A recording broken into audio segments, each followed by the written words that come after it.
Okay రండి madam. ముందు పదండి.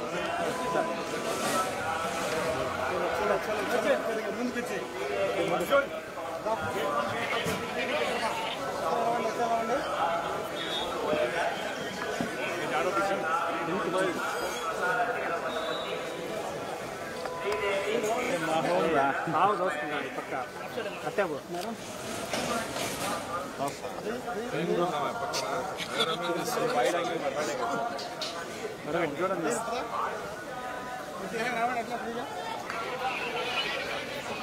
వాయిస్ ఏటే పెట్టేద్దాం.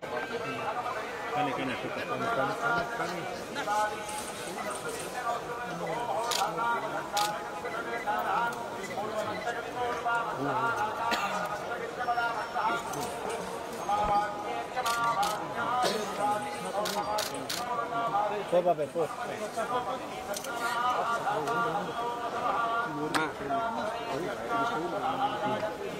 జరుగు అటైనా జరుగు ఎట్టైనా జరుగు.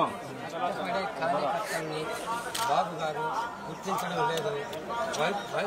వైసీపీ వాళ్ళు వచ్చిన వాళ్ళని మాత్రం గుర్తిస్తాను ఉన్నాను sir.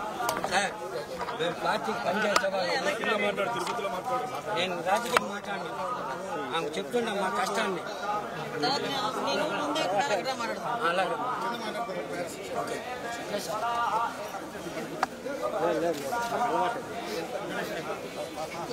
Right side right side madam. ఈ పక్క మీరు చెయ్యట్లేదండి.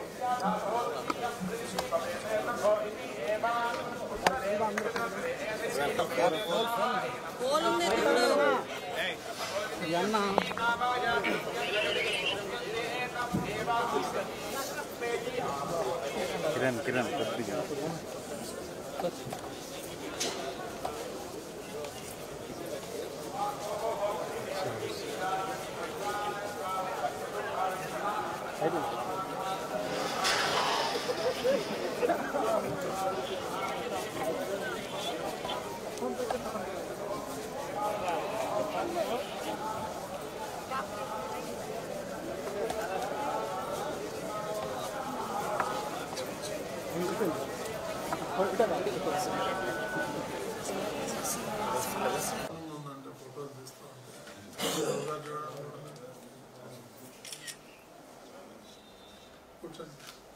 కంప్లీట్ చేశాం.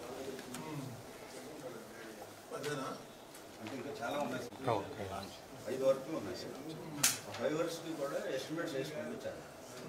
ఎస్టిమేట్స్ కరెక్ట్గా లేట్ అవుతుందని కంప్లీట్ చేసి పెట్టమని పెట్టాను. ఇందులో యూనిఫామ్ మళ్ళీ వెరిఫై చేసి ఇచ్చేస్తాను. 5 వర్క్స్ ఉన్నాయి. ఎస్టిమేట్ వేసాము, శాంక్షన్ కాలేదు. మళ్ళీ ఇప్పుడు ఎస్టిమేట్ వేసేసారు. కరెక్ట్గా ఉందా లేదో చెక్ చేయను. అది వచ్చేస్తుంది. తర్వాత చెరువులు 1.1 అప్పుడు ధర్మారెడ్డి గారు ఉన్నప్పుడు ఏమన్నారంటే తిరుమల పుష్కరనే మనం సరిగ్గా మెయింటైన్ దగ్గర ఉంటేనే కష్టంగా ఉంది, అంత దూరంగా ఉంటుందని డ్రాప్ చేశాం. ఫిల్టర్ హౌస్ అది పెట్టి నీట్గా ఆ చెరువుల్లోనే మళ్ళీ పుష్కరం లాగానే స్టెప్స్ అయితే పెట్టి ప్లాన్ వేసి ప్లాన్ కరెక్ట్గా ఉందా లేదో చెక్ చేయాలి. తిరుమలకి ఆయనే చేస్తున్నాం. మొన్న వచ్చినప్పుడు ఆయన కూడా అడిగారు, మీరు ఏదైనా ప్లాన్ ఇవ్వండి సార్, అది మీరు క్రియేట్ చేస్తాడు. అది తర్వాత ఇంకొక 4 ఎస్టిమేట్స్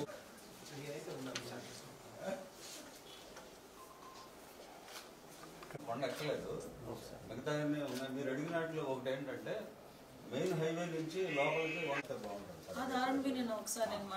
ఆ తర్వాత ఫస్ట్ ఫేజ్ లో చేయగలిగినన్ని చేస్తాం. ఘాట్ రోడ్ ఒకటి ఏర్పాటు చేయాలి. తర్వాత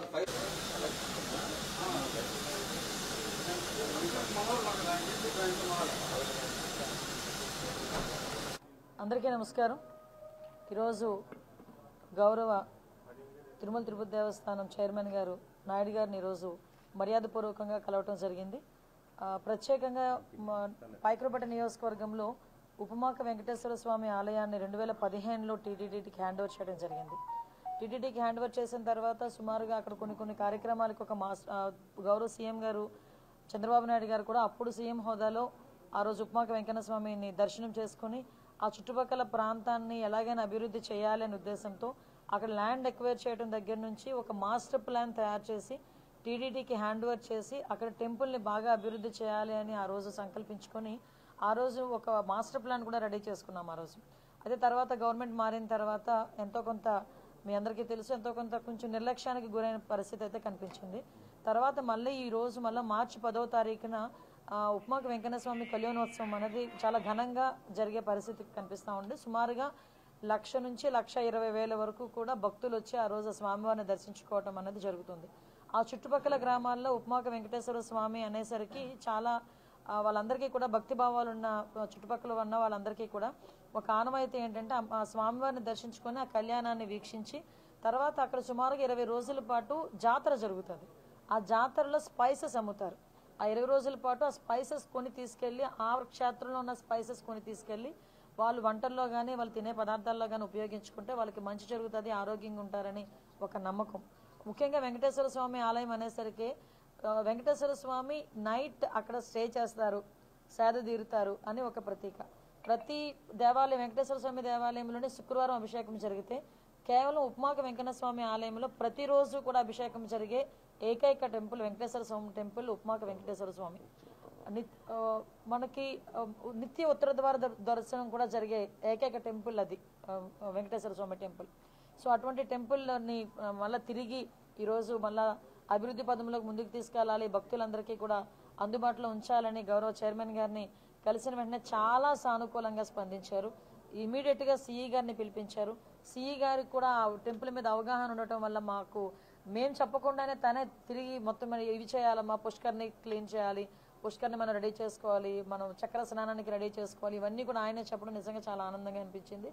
ఏదైతే గౌరవ సీఎం గారు ఆలోచన మేరకు మళ్ళా తిరిగి ఈ టర్మ్లో మా అందరి ఆధ్వర్యంలో ఈరోజు మళ్ళా తిరిగి ఉప్మాక వెంకన్న స్వామి ఆలయం అనేది మంచి అభివృద్ధిలోకి ముందుకు వస్తుందని అపారమైన నమ్మకంతో మేము ఇక్కడ నుంచి వెళ్తున్నాం. రాబోయే మార్చి 10వ తారీఖున జరగబోయే కళ్యాణం కూడా అత్యంత వైభవంగా చేయడానికి టీటీడీ వాళ్ళ సహకారం కూడా కోరడానికి ఈరోజు ఇక్కడికి రావడం జరిగింది. వాళ్ళు కూడా సానుకూలంగా స్పందించారు. ఆ స్వామివారి కళ్యాణం అత్యంత వైభవంగా జరిపిస్తామని మాత్రం అందరికీ హామీ ఇస్తున్నాం. Thank you.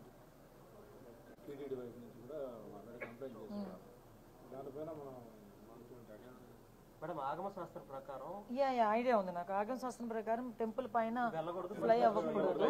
యాక్చువల్గా లాస్ట్ టైం కూడా మా దృష్టికి వచ్చింది ఈ విషయాన్ని. మేము కంప్లీట్ గా దాని మీద ఒకసారి ఎంక్వైరీ కూడా వేయమని చెప్పాము.